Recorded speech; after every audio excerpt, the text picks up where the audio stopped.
I'm trying to bring you some insight today about what kind of things we could use to feel and actually be more productive in our lives. I have been one over the years that I have used to-do lists many times. I have planners. I've tried all kinds of different planners. And at this point in my life, I'm not always using to-do lists, but I do find that planning for the week on Sunday and creating a list of things that need to be prioritized and done throughout the week help me stay more productive all day long. When you sit down with your to-do list, with your plan for the week or the month, you basically force yourself to plan your day. You can take a look at all the things that you're working on and decide how you need to take care of that particular day and what are the things that you want to do and in what order. Um, of course, many things derail our to-do lists. And sometimes we can be extremely frustrated with that because we feel like if we haven't checked it off, then we haven't been productive. But other things do interrupt our day. I seem to have this sense that I need to stay flexible. And even though I have productive things and listed to-dos, I sometimes have to make some adjustments throughout the day.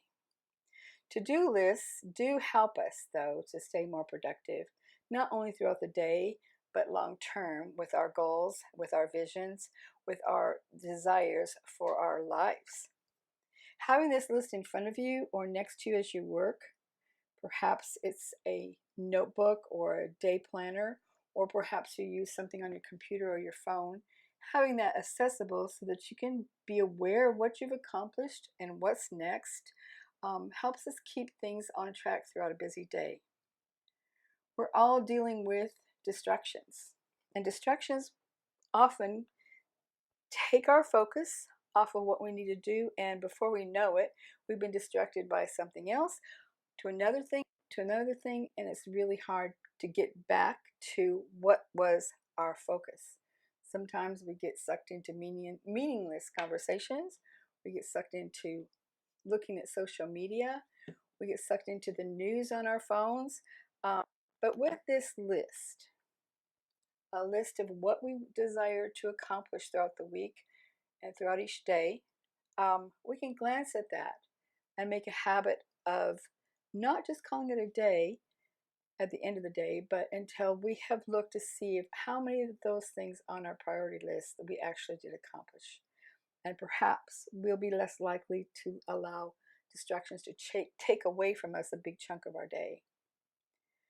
To-do lists also give us a feeling of accomplishment. I don't know if you're like me, but I like to feel like I've accomplished something for the day. I don't like to get to the end of the day and say to myself, wow, where did this day go? And I reflect and think about the different things I've done, but if I look at my vision, at my goals, at my plan to build my life, to grow in my life as a person, to build relationships, my plan to build this business, then I can often say that very little of what I did in a particular day actually accomplished that. So taking a moment each day in the morning or in the evening before to reflect on what was accomplished and what needs to be done the next day helps us, and being able to just check that off, knowing that we've finished something, or decide that that gets moved to the next day or another day, gives us an energy and gives us a positivity to our day. Rinse, repeat, and pretty soon, before you know it, you will have had another highly productive day. In this world of being a woman, a mother, a wife, a companion, a grandmother, a friend, a daughter, a sister, whatever relationships we have, these relationships should take priority over the things that we're doing. But if we're not making a habit of having a daily list or a weekly list, we may not be as productive even in our relationships as we'd like to do. So I'd like to encourage you today that as you get to the end of this Friday evening and you're looking at the weekend, Make a list of 5 productive things that you would like to accomplish over the weekend. See how this goes. See how it goes in your life and how doing this daily list actually gives you some energy, some focus, and some productivity and a sense of accomplishment. Have a great day and a great weekend.